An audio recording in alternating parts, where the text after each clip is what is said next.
All right. Does that have all of us in there? Yep. All right. You can read. You're gonna follow. Oh yeah. You should follow. So, presentation goes over somnambulistic sexual behavior. I'm Diego. I'm Malek. Jay. So our case summary. Our case study regards the events of a case involving sexually driven sexual behavior of a male and his female friend regarded as a rape crime by the victim. Essentially, there were two people involved in this case. One of whom was named JB, and his female friend, who had just come home from a night out for drinks, and essentially what happened was she went home with him, and she fell asleep on his couch. She woke up to him sexually assaulting her. They both believe he was sleepwalking at the time, and He believes that he was sleepwalking at the time. That's his. He's trying to be proven non-guilty for that, so he's not, considered a rapist. The woman believes it's just straight rape, and that's about it.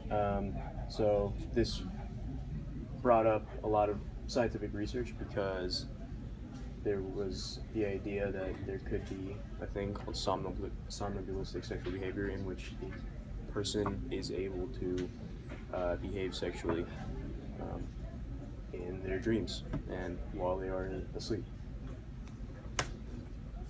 the purpose of this presentation is to try and make sense of it and relate it to philosophical views of interactive substance dualism, and ultimately to prove him guilty and hold him accountable for his actions.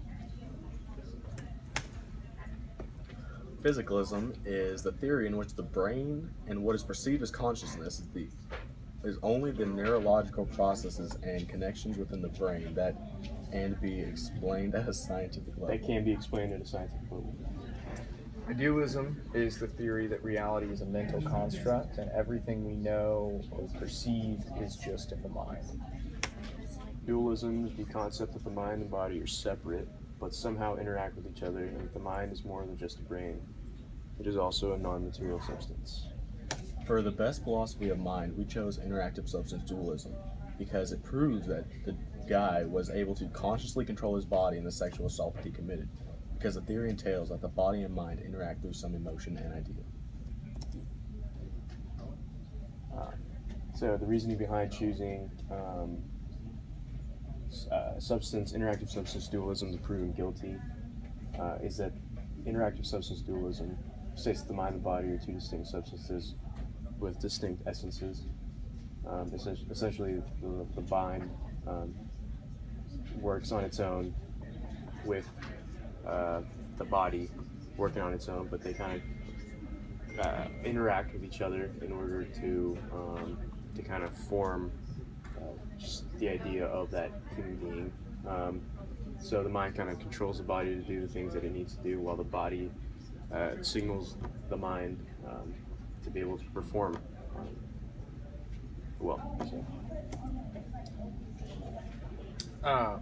Objections are that according to Churchland, interactive substance dualism is wrong because it's too complicated and doesn't answer everything, since the idea of spiritual being is something that is not yet verified as an absolute truth. There's no science to back it up. Response to that objection would be that dualism doesn't answer all phenomena, but neither does physicalism.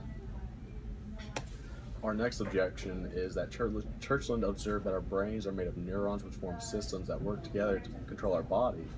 But the response to the objection could be that if you place someone's brain into another person, would they then become the original person? Churchland states, so our third objection is that Churchland states that there's no proof that the world consists of non-physical substances. It's true, but there isn't a definite proof that we don't have souls as well, or that there's theories in which there's a substance of, there's a physical, tangible spirit or soul.